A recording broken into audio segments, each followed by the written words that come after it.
All right.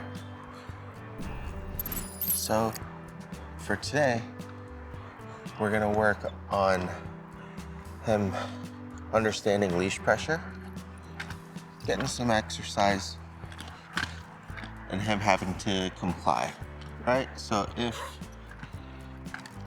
he starts having more of a sense of urgency when we're going somewhere and he feels the pressure to respond, that will also help with him not continuing to pull the wrong way. And one of the ways that we can help work on that with him is if we just continue carrying on at the same speed and pace as possible. Good boy. Gonna give him a moment to get used to the MoonWalkers here. He's a little unsure. This generally will be with anything new. Okay.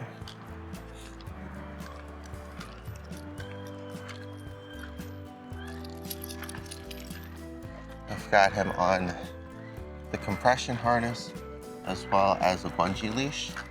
He's got a good bit of extra leash length as well, probably close to like 10 feet. So combining everything together.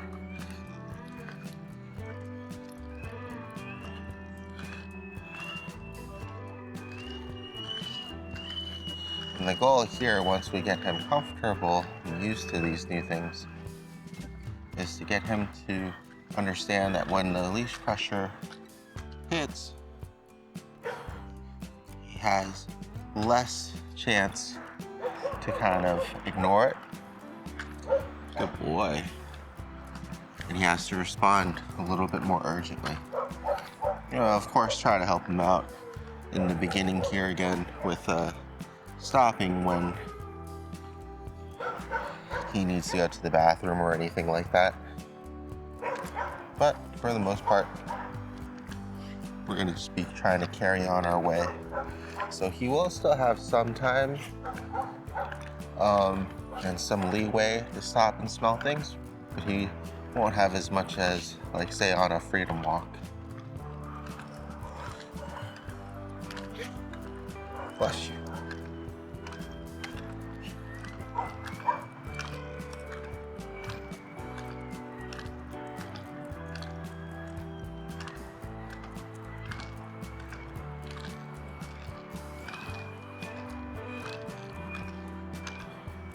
The sound also helps him to know where I am in space and forces focus.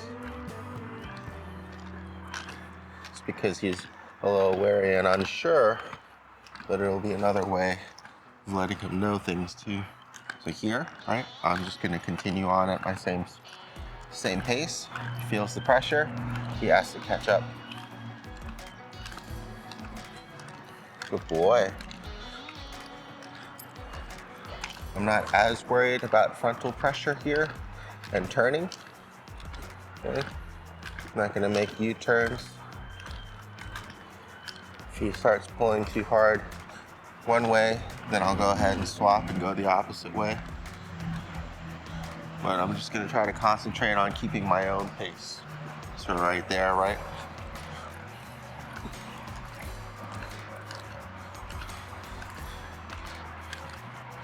He's able to kind of check something out, get interested, follow his nose. But then as soon as he feels that leash pressure, it's time to go, it's time to do something again. And on that same note, if he does start following his nose towards something and feeling the pressure, that's when I'm gonna start to change direction and applying even more pressure, so that way he can't just ignore it anymore. He has to kind of pay attention to it and comply by recognizing that he is lagging behind and now he has to catch up.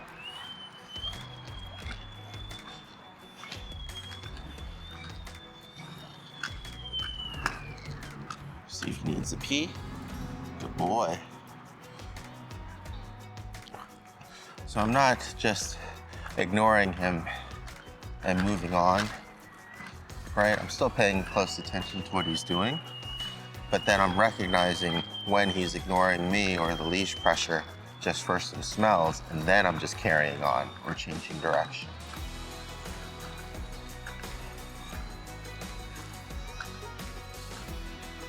This is also a good way for some pups to get out some much needed excess energy and get some exercise. And we'll also be able to find out right there, right? He's following his nose as opposed to me. But we'll also be able to find out if he just needs to let out some of that energy and that excitement, and then he'll also be able to walk okay.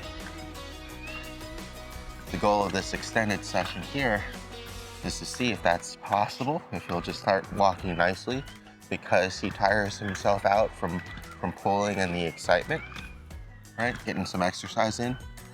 Or if he's just always going to pull because he always feels the need to follow his nose and walk faster. And every pup is going to be different. It's part of the good reason why to do this exercise. Some pups may actually get tired faster than people may think, right? He's already starting to slow down a little bit, kind of more precautiously walking with me. And whereas some pups will just seem to have more boundless energy. And then there are also those cases like Huskies, for example, which are just built for endurance. And you can go ahead and run them out 10 miles and they can keep running more, right?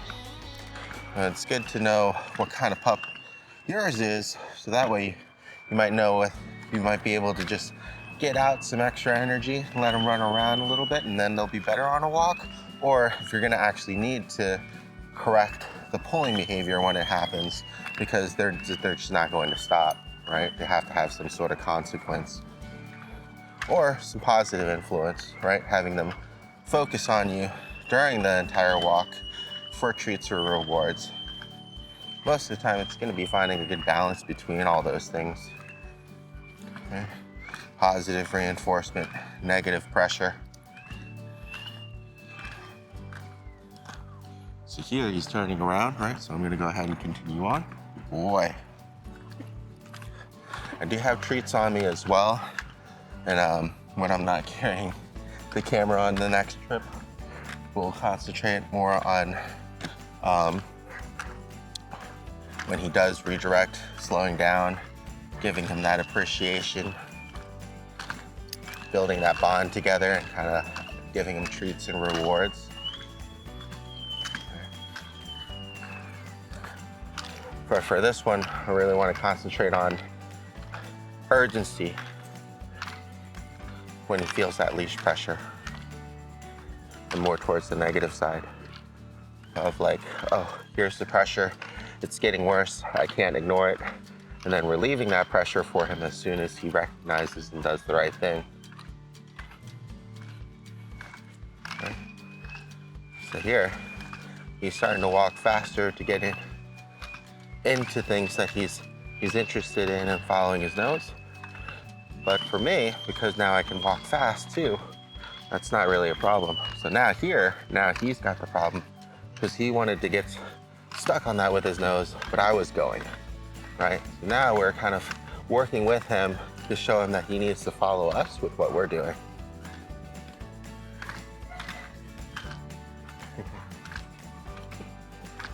Hi, how you doing?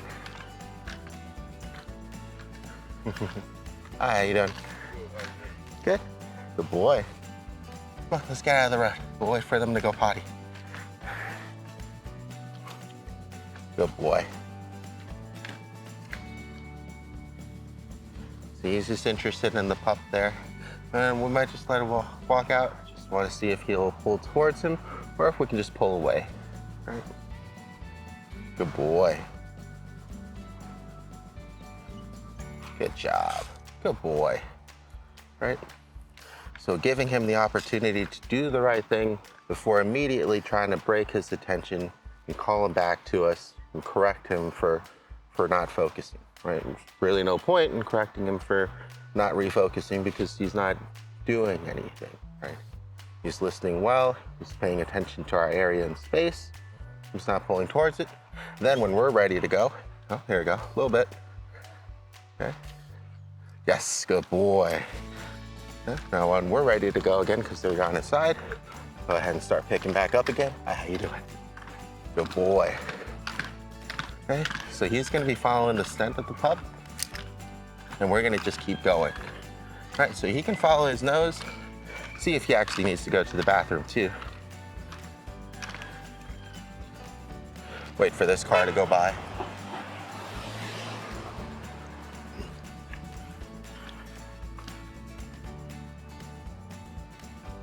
All right, so now he's just eating, so we're gonna go ahead and keep walking. All right, he's just licking the grass there. Okay.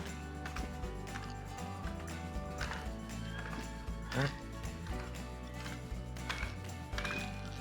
So now again, we add a sense of urgency to that leash pressure, right? Having him to have to follow and break what he's into. And then here, if he wants to try to pull towards things that he's interested in, we're gonna go ahead and go faster so we can bypass that, right? And then he's gotta kind of catch back up to us again.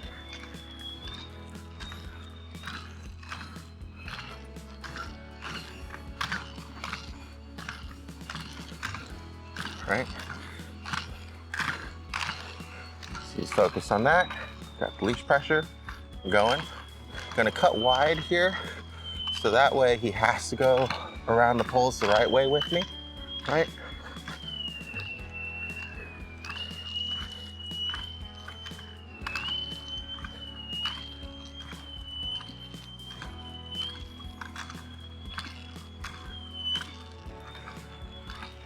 Same thing here. Not giving him really the opportunity to do the wrong thing, making the leash a shorter boundary, so that way he doesn't get wrapped up around the pole. Good boy.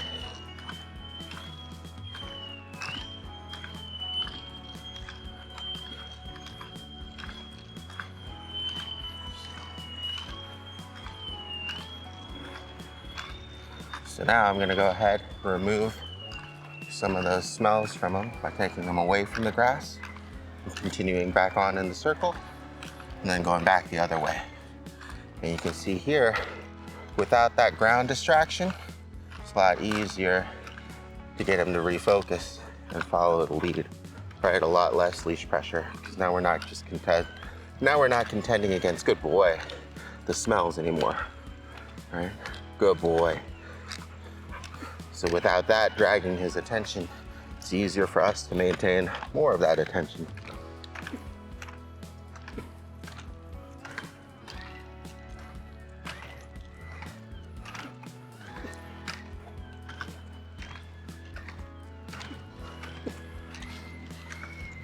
You see here, leash is nice and loose. With each other, give them a little bit extra space. Okay. Starting to follow his nose again. And keep an eye on him, see if he needs to use the bathroom or not.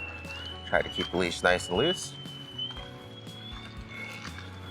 And you can see now, his advantage of speed has kind of really been taken away, right?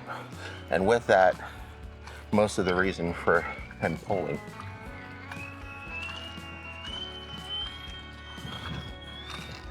Okay.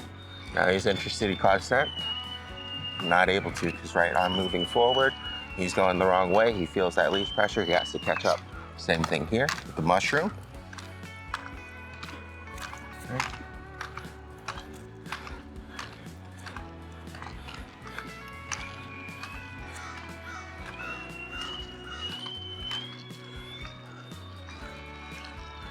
We're gonna go ahead and start pulling him away from the scents again. Boy.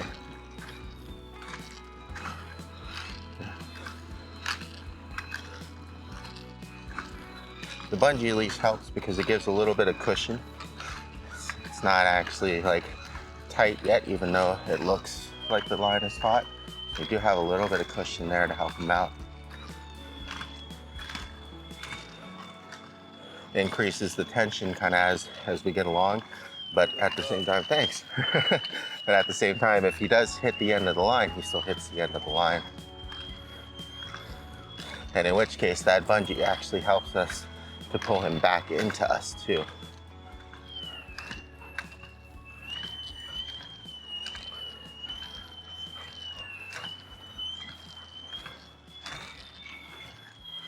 boy.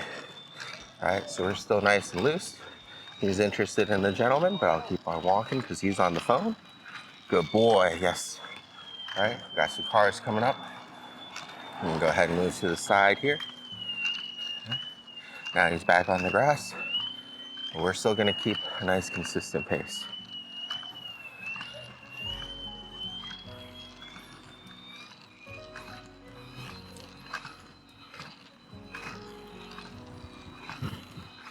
Right. Leash is nice and loose. Now I'm gonna need to go around the van, so I'm gonna have to increase the pressure naturally by going around, keeping the leash at the same length. Good boy. He complies, the leash loosens, he goes back onto the grass. We still have a little bit of play. All right. I'm gonna go ahead and pause here. All right.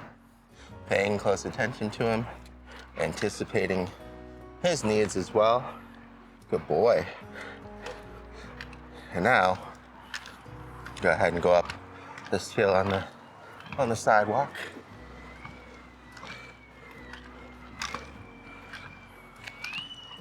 Gonna go ahead and give him some extra leash again.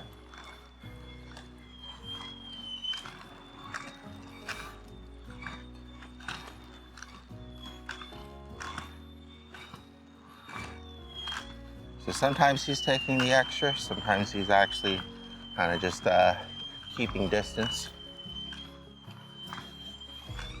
Be a good gauge of whether or not he's slowing down. This is kind of opposite of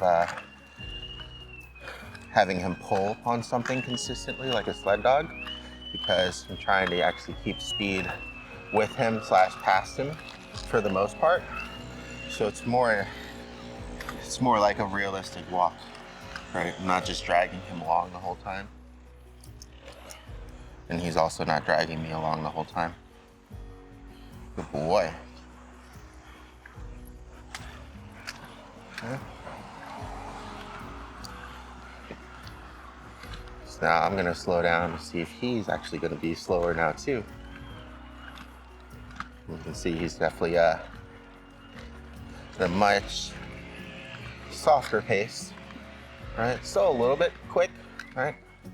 But the leash is definitely a lot looser. You can go ahead and pick up the pace a little bit more now. Because with some pups too, they'll take as much as you'll give them, right? We wanted to encourage him along. We can probably keep mushing him through.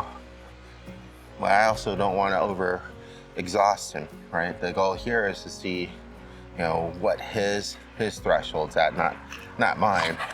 Boy. Good boy. So now we're back more on like a nice leisurely walk, giving him some time here to smell whatever he's interested in, as long as he's not pulling.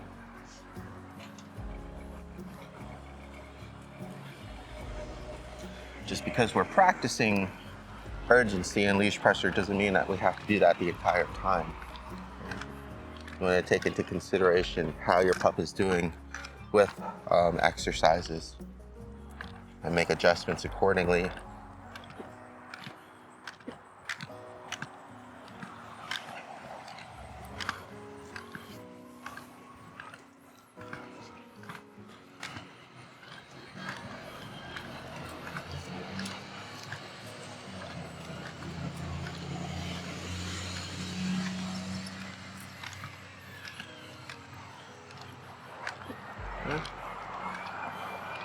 Good.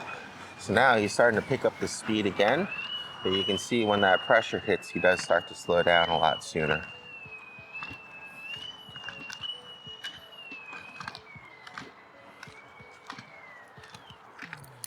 Now I'll wait for him. And let's see, we're only about 20 minutes in. Take it, this is definitely more exercise than a normal 20-minute walk though. Gonna go ahead and pause here. All right, so we stopped to pick up the mess. It's nice because he's actually just waiting for us without any additional command. Didn't ask him to pause or anything, so that was really nice. Gave him a token of appreciation for that.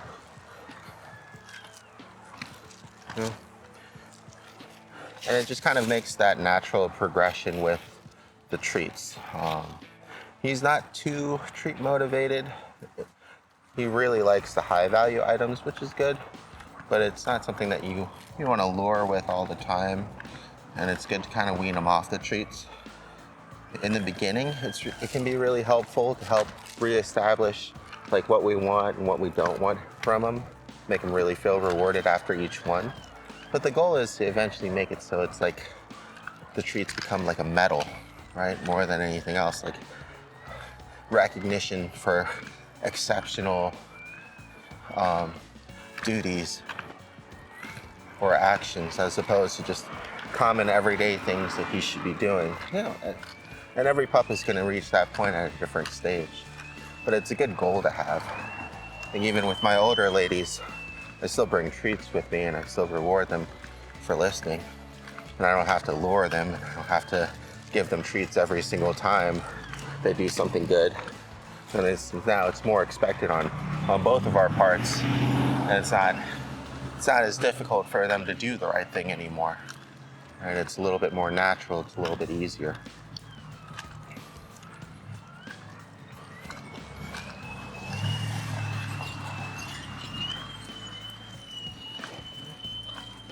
Got a sign coming up that they don't want pups in the yard, so we're gonna go ahead and shorten up the leash a little bit, use it as a boundary line. All right, there we go.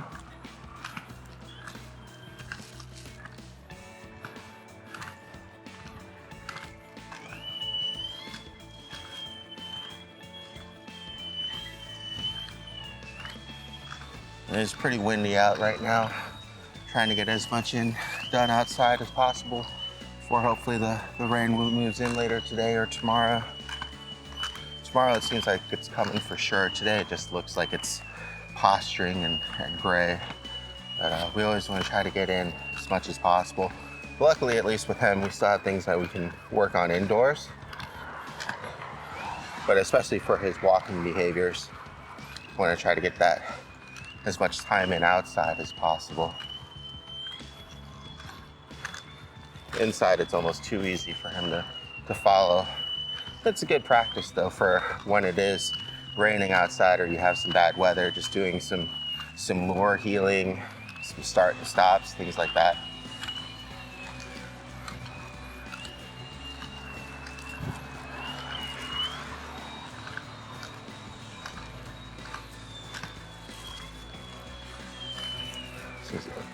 Same thing here, we got some Halloween decorations, don't want him to kind of get into.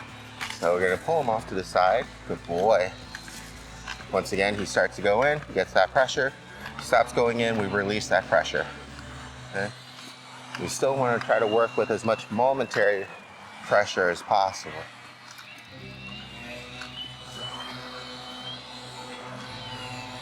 Got some lawnmowers coming up, so very sorry for the sound. If it's too bad, I'll just mute this part of the audio and I'll pick up again after we drop off his number 2 here at that potty station.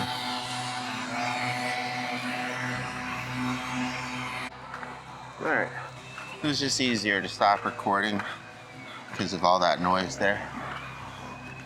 Start it back up again, a little bit further away, so hopefully it shouldn't be too bad in the background. Now, it's also good to note, missed it earlier, but needed to start recording as soon as possible. But he was just scared of the sounds that they were making, and also one of them was loading up the equipment on the truck, and that also caused him, to kind of move forward quickly because he's scared. Right?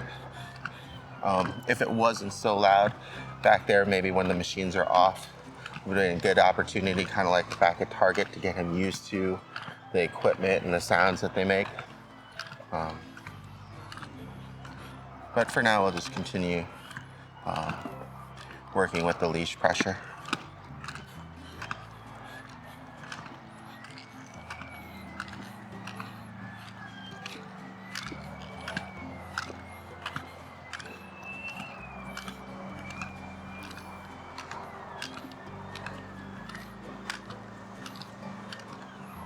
Good boy.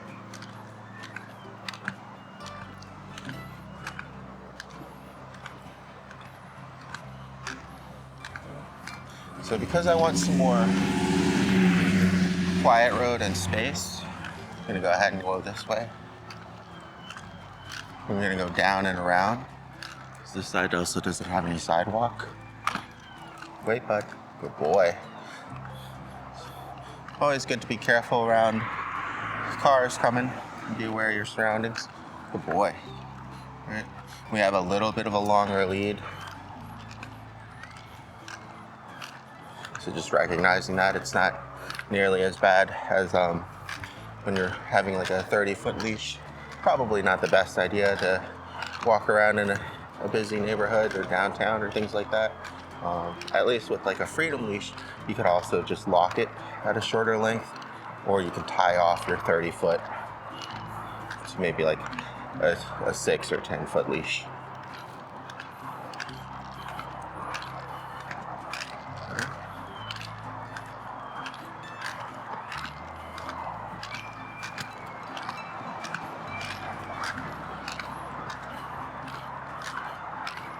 Okay, so once again, I'm gonna go ahead and increase pressure going this way. Good boy. He recognizes, comes with. We're also going downhill, so it makes it easier for both of us to go a little bit faster. Okay.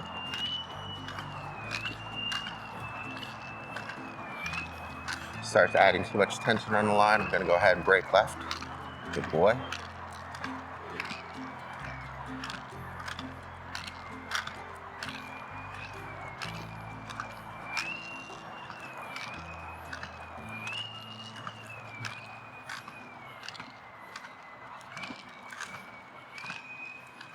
Good boy, there you go. Good.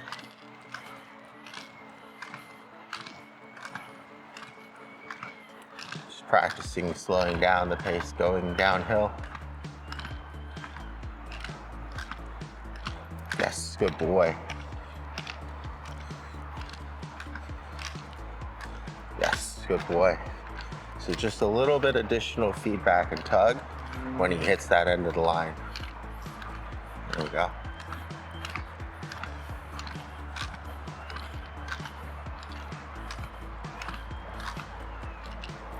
Good boy. It's a little bit harder to tell, like I said, on this bungee lead, but you can still feel it. And that's all I'm doing.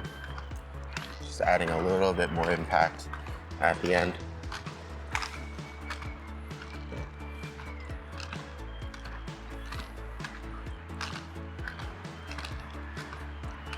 Good boy. Really trying to train and recondition him to recognize and do the right thing when there's leash pressure. Okay. Good. That was good. Didn't have to tug back there. As soon as he hit the end there, he started coming back on his own. Good. There you go. Same thing here.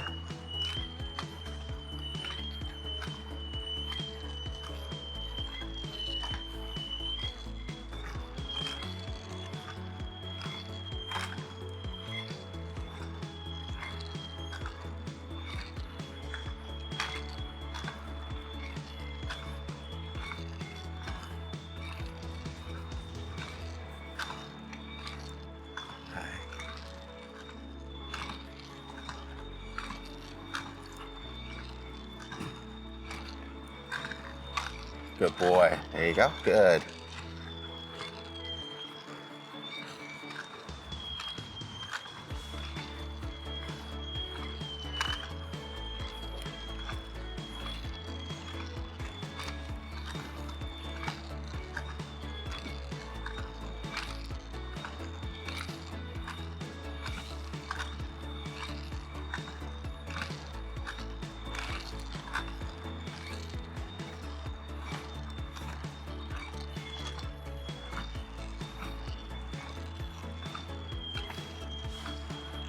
Same thing here. Just creating a boundary with the leash. Luckily he dodged that.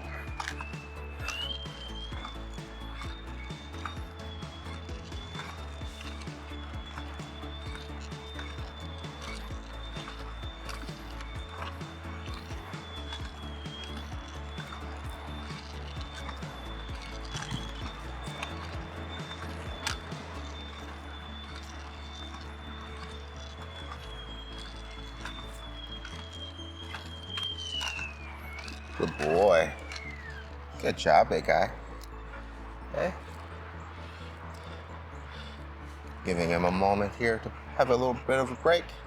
See if he'd like a treat. Good boy. Doing good. Getting tired. You getting tired? It was quite a good speed that he kept on the uphill, so then he turned around and checked back in on me. So gonna go ahead and recognize that. See if he'd like a break, because now he's not, trying to just go around, look for things to smell. I had to start walking again. Go nice and slow with him.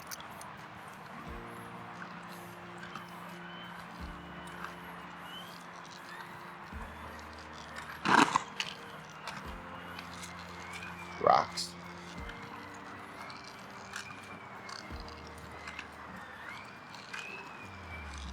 Hey, how you doing?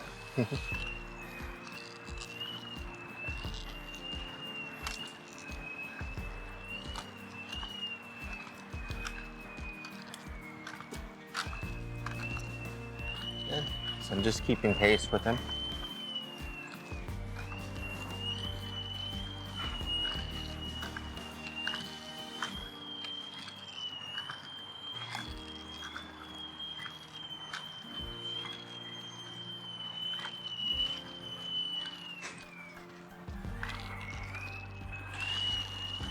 Gonna go ahead and hop onto the sidewalk here as soon as we can. He's pretty safe up on the grass. I'm just also checking back for cars. A little bit harder to hear them with these things running.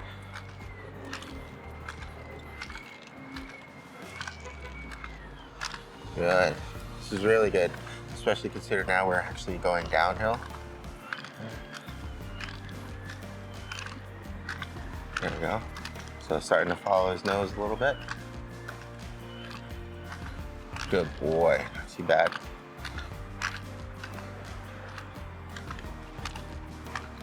Good boy.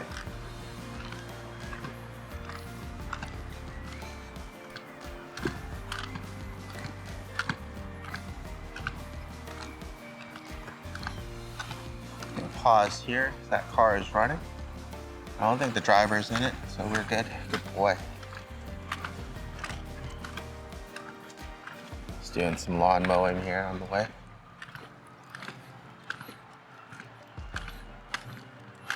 We're going at a much slower, easier pace now for the most part. Bones is slowly turning into a cow at this point. Like I said, this is really good considering our pace is much slower and we're going downhill. There's now very little to no tension on the lead.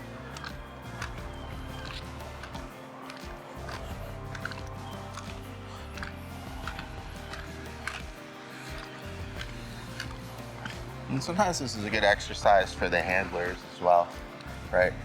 Seeing what their natural pace is and keeping up with them, then going back to your pace and seeing how big of a difference that gap is usually coincides with how difficult it is to get them to walk, nicely with you. It can be very, very jarring for most animals.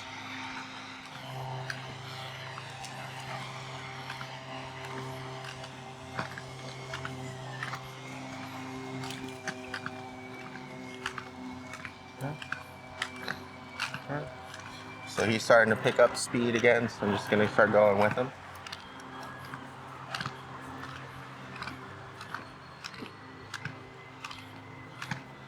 Slowing down, I'm slowing down. He's hitting the end there. Good boy. Much better.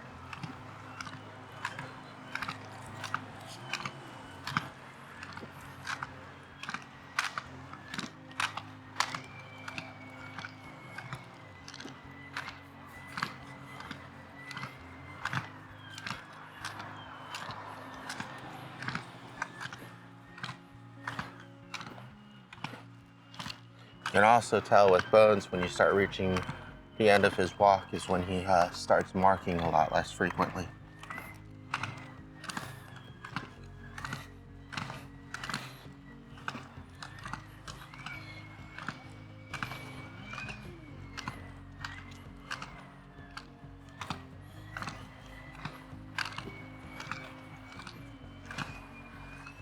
You want to go ahead and pause? Good boy. Boy. Car was backing up there. Good boy. Bones, come. And sit.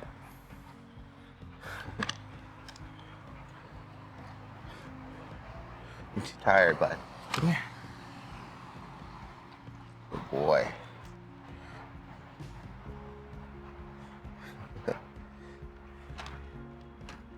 Come. Okay. Good boy. Good sit. There you go. Good job. You can see he's a lot less distracted by the environment. A little bit more focused now, which is really good. And it's good to take these moments and really appreciate them, because that's what we need to extend, right? For good behavior adjustment long term. Just him checking in, hanging out with us while we're outside. Now we're just back to just the normal following of the nose.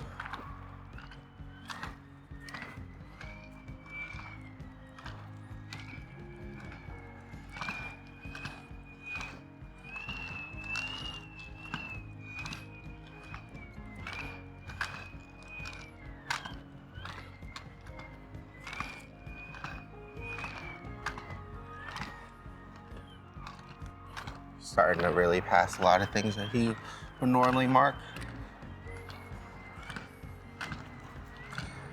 Another thing that will usually affect this kind of exercise is the weather. So, good boy. So like if it's hotter out in the summertime, you want to definitely take some more breaks, give him some water, but he'll also probably tire out faster. Fall time is kind of really good because it's ideal weather conditions for really testing his actual endurance, as opposed to going against any of the elements. So then, of course, when it's snowing and it's too cold out, have to watch his extremities. Sometimes the little boots help, but just being out in the cold for too long, don't want him to get sick too. This is really good though. He's interested in checking out that bag. He seems a little unsure of it. It's okay, bud. Come on. It's just a poo bag. I blew away. There you go. All right. And okay. Silly. Good boy.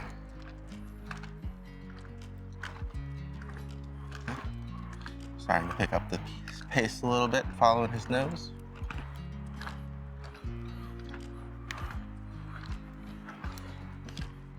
Definitely getting to that point, right? Usually I'll still try to keep it to like half an hour to an hour for practice and evaluation, because we also don't want to just over exhaust the animal.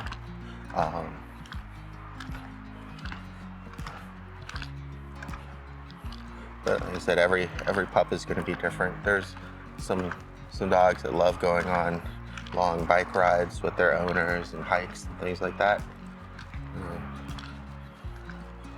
Some dogs are just strong sprinters, and some are built for marathons. Luckily for us, it seems like our guy here is a good mix between the two, but probably leans more towards the sprinter side, for sure. I've definitely had pups that would normally be still either pulling or have a lot more energy after longer periods of time. But this is usually better for most parents, unless they're really active the vast majority of the time. Just means that maybe if they were able to fit in just a little bit more exercise or just some more high intensity exercise. It could really help with the walking behavior later in the evening. Good boy. You're doing so good, big guy. Or just in general, too.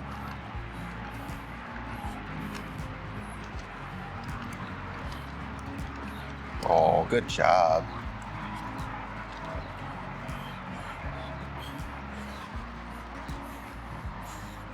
So now we're closing in. Let's see, 17.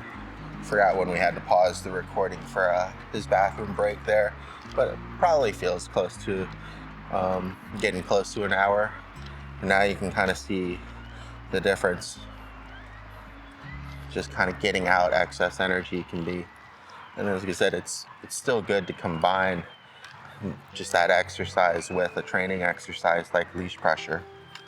That way you're helping to reestablish good behaviors. At the same time, getting him out, getting him some good exercise. You can already tell he's going to be ready for rest and for a break. Got a little bit left in the PP tank.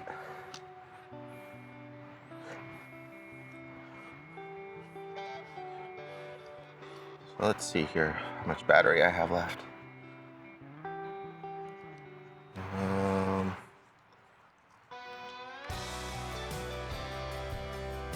Okay, so we still have plenty of battery.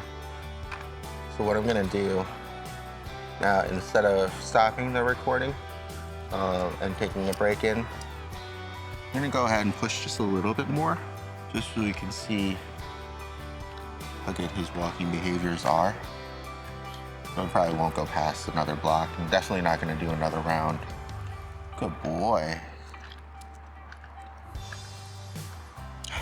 You all tangled up? Come here, big guy. Good boy. You ready for some water?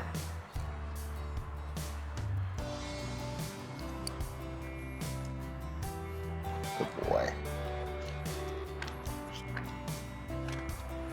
So we'll probably go for a nice little cool down / leisurely walk here to the end of the street and back.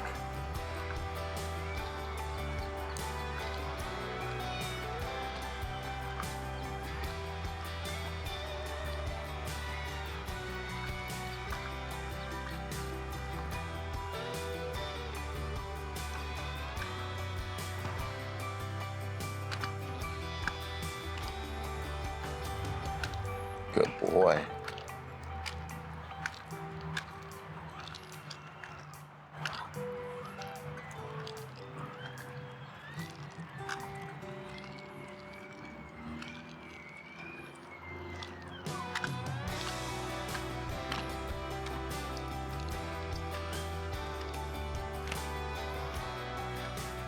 You can do the same kind of exercise with rollerblades or on a bike or skateboard, but you would have to be really proficient at those things, because if you got, interested in suddenly pulling towards another dog or a rabbit, being able to break yourself so that way you can pause and redirect him, as opposed to him just kind of suddenly picking up speed and throwing you off balance is going to be really important. Good boy. Oh, okay, we actually might have to cut it short. It's probably not showing up on the camera yet, but it is starting to rain, unfortunately. See if I can angle it up to catch some drops. Yeah. All right, big guy. Yeah, I know. You did good. Good boy. Let's head back in.